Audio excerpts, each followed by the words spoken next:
बिस्मिल्लाहिर्रहमानिर्रहीम। अस्सलाम वालेकुम सामीन और नाज़रीन। प्रोग्राम इमिग्रेशन में आपका मेज़बान मोहम्मद वकास ख़ान दुरानी, डायरेक्टर और प्रोड्यूसर मोहम्मद नवीद मुग़ल के साथ आपको खुशामदीद कहते हैं। आज के प्रोग्राम में हम रोमानिया के हवाले से बात करेंगे। रोमानिया एक नया गेटवे बनने जा रहा है यूरोप के लिए, पाकिस्तान के सिटीज़न्स के वास्ते। प्रोग्राम को शुरू करने से पहले एक बात की वजाहत जो पहले भी कई दफ़ा प्रोग्राम्स में की जा चुकी है, वो ये है कि जितनी भी आपको यहाँ पर मालूमात पहुँचाई जाती हैं वो नेक नियति और रफ़ाह आमा के जज्बे के तहत पहुँचाई जाती हैं। इससे हमारा किसी किस्म का कोई ज़ाती मकसद नहीं है और हमारे पास किसी किस्म की भी कोई डिमांड या वीज़ाज़ अवेलेबल नहीं होते हैं। हमारा मकसद आपकी रहनुमाई, आपके लिए मुशावरत फ़राहम करना और आपकी मुआवनत करना है। तो उम्मीद है कि आप हमारी बात समझ चुके होंगे। आज के प्रोग्राम में रोमानिया के वर्क परमिट के हवाले से प्रोग्राम को शुरू करते हैं। रोमानियन वर्क परमिट जो है वो पाकिस्तानियों के लिए मैं समझता हूँ यूरोप जाने का सबसे आसान और लीगल रास्ता है। पाकिस्तानियों का एक ख्वाब होता है कि हम या तो यूनाइटेड स्टेट्स में जाएं या कनाडा में जाएं या यूरोप में जाएं, और होना भी चाहिए। हर बंदे के अंदर ये ख्वाहिश होती है अपनी लाइफ को ज़्यादा बेहतर अंदाज में सेटल करने की, और उसका फ़ायदा किसी न किसी तरह से भी मुल्क और कौम को भी पहुंच रहा होता है रेमिटेंसेस की सूरत में।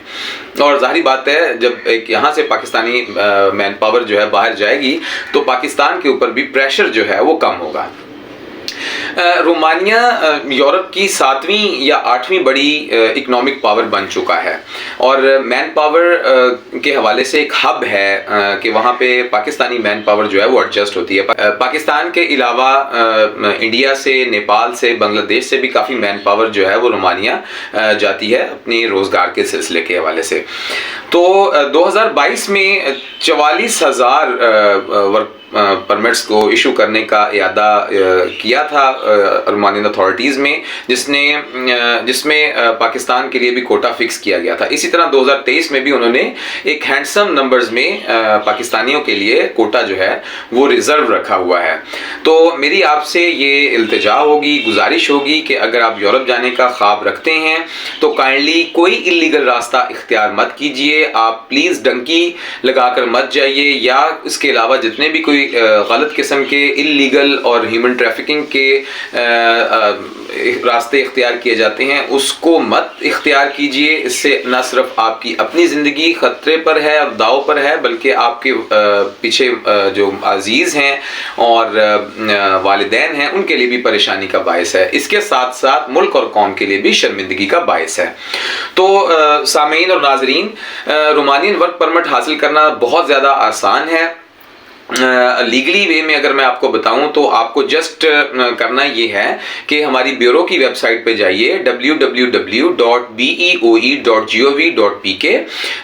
उसमें सर्च ऑप्शन में जब आप जाएंगे, फॉरेन जॉब्स के सर्च ऑप्शन में जाएंगे तो आपको सिलेक्ट कंट्री में रोमानिया लिख के उसको फिल्टर कर देना है और जस्ट आपने सर्च करना है। सर्च जैसे ही आप करेंगे तो आपके पास पूरे के पूरे डाटा जो है वो, हमारा जो डाटा बेस है वो आपको डाटा दे देगा कि कौन कौन से सरकारी एजेंट्स के पास जो ऑथराइज्ड हैं और हमारे लाइसेंस्ड होल्डर्स हैं उनके पास रोमानिया की डिमांड्स मौजूद हैं।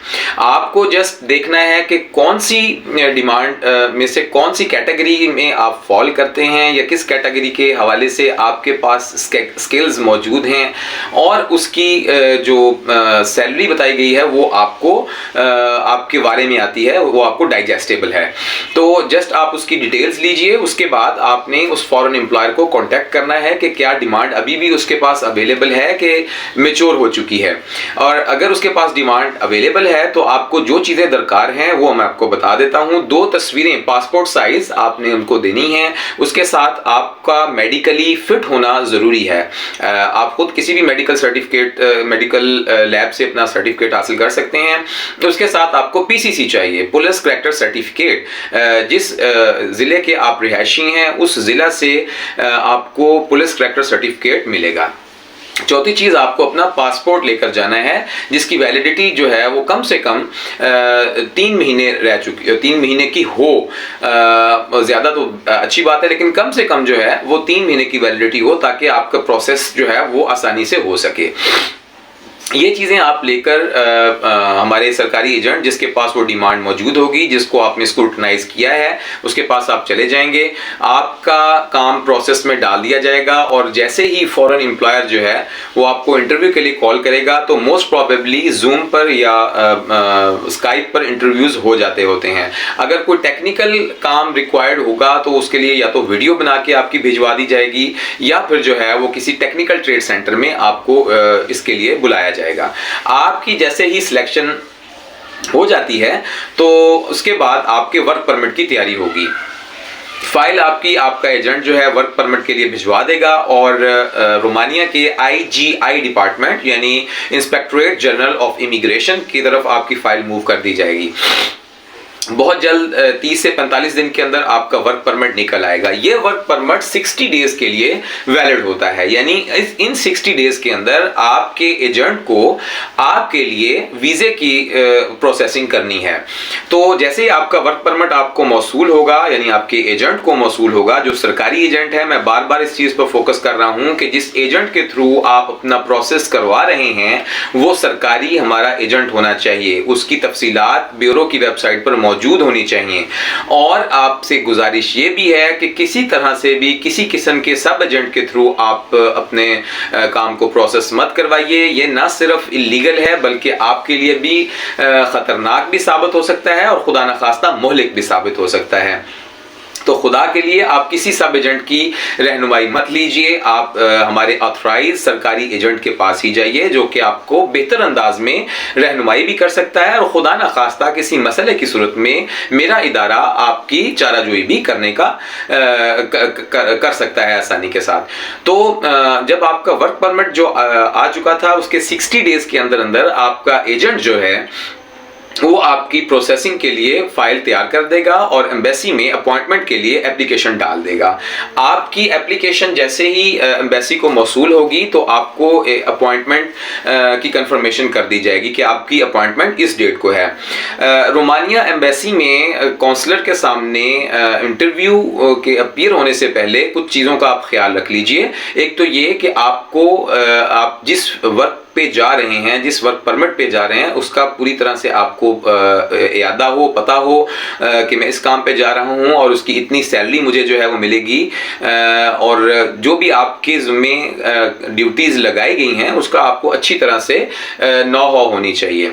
नंबर 2 कि आप वेल ड्रेस होके जाइए। वेल ड्रेस से मुराद ये नहीं है कि अब आपने स्पेशली इसके लिए 2 पीस या 3 पीस खरीदना है। आप कैजुअल भी जा सकते हैं, लेकिन डाइजेस्टेबल अंदाज में, प्रेजेंटेबल अंदाज में आप जाइए।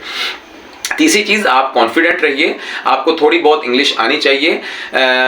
2019 में ये होता था कि रोमानियन काउंसलर जो कि क्वेश्चंस कर रहे होते थे वो पूछ लेते थे पाकिस्तानियों से कि क्या आप उर्दू में इंटरव्यू देना चाहते हैं या इंग्लिश में। लेकिन अब जो है थोड़ी सी उन्होंने इस हवाले से सख्ती कर दी है कि इंटरव्यू जो है वो इंग्लिश में ही होता है। तो आपको उसके लिए प्रॉपर थोड़ी सी तैयारी करनी है, होमवर्क करना है। एक और चीज़ की वजाहत बहुत ज़रूरी समझता हूं कि पिछली एपिसोड में हमने एक इंटरव्यू लिया था जिसमें हमारे एमिग्रेंट ने ये बताया था कि उनसे $150 ली गई थी एम्बेसी की फ़ीस। और कमेंट्स में हमारे कुछ नाक़दीन ने इस चीज़ का काफ़ी नाराज़गी का इजहार किया था कि $130 है, $150 नहीं है। तो आपकी इत्तला के लिए अर्ज़ है कि एम्बेसी की फ़ीस बढ़ चुकी है, शायद डॉलर की लिक्विफिकेशन की वजह से और मुल्क में पैदा माशी बहरान की वजह से एम्बेसी की फ़ीस $130 से बढ़ा के $150 कर दी गई है, यूनाइटेड स्टेट्स डॉलर्स कर दी गई है।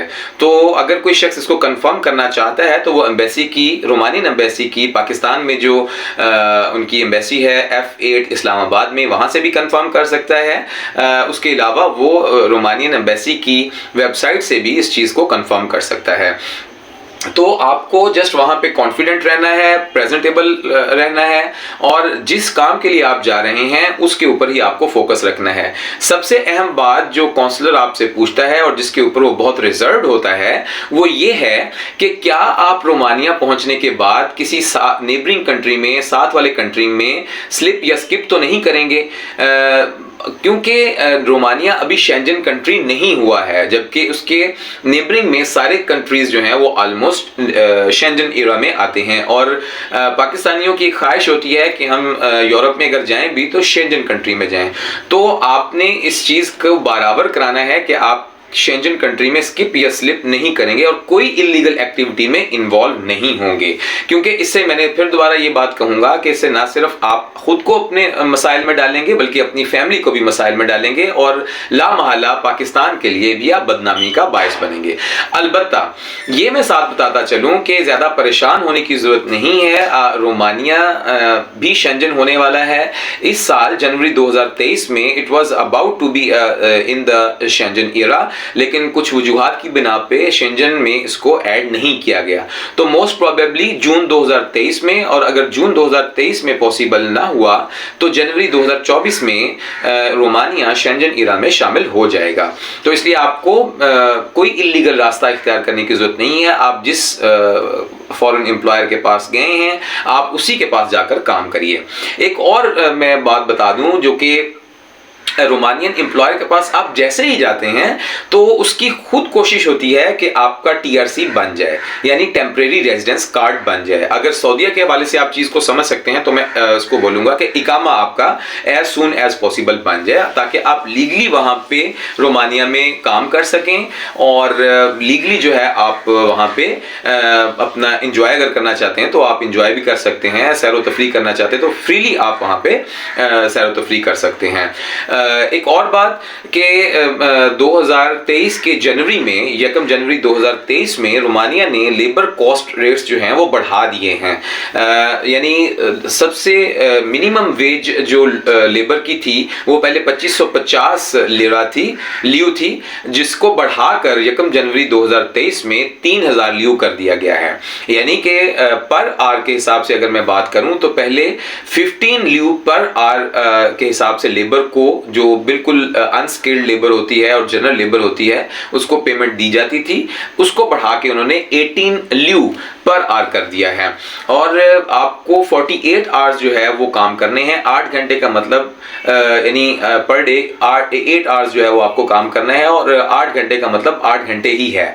अगर आप 8 घंटे से ज्यादा अपनी खुशी से और अपनी विलिंग से काम करते हैं तो उसका आपको ओवर टाइम के हिसाब से, उसके हिसाब से आपको पैसे मिलेंगे। ओवर टाइम चार्ज होगा और उसके हिसाब से आपको पैसे मिलेंगे। इसी के साथ हम आज के अपने प्रोग्राम को समअप करते हैं। आप खुश रहिए और खुशियां बांटते रहिए। आपको रोमानियन इमिग्रेशन के हवाले से किसी किस्म के भी कोई सवालात हों तो आप काइंडली नीचे दिए गए नंबर पर अपने सवालात हमसे पूछ सकते हैं। अपनी कीमती आरा से हमें जरूर आगाह कीजिएगा कमेंट सेक्शन में, और कोई भी ऐसी चीज जो आप समझते हैं प्रोग्राम में ऐड होनी चाहिए तो हमें उससे जरूर मुतल्लिक़ कीजिएगा। इसी के साथ मुझे मोहम्मद वकास खान दुरानी और हमारे डायरेक्टर और प्रोड्यूसर नवीद मुगल को इजाजत दीजिए। अस्सलाम वालेकुम।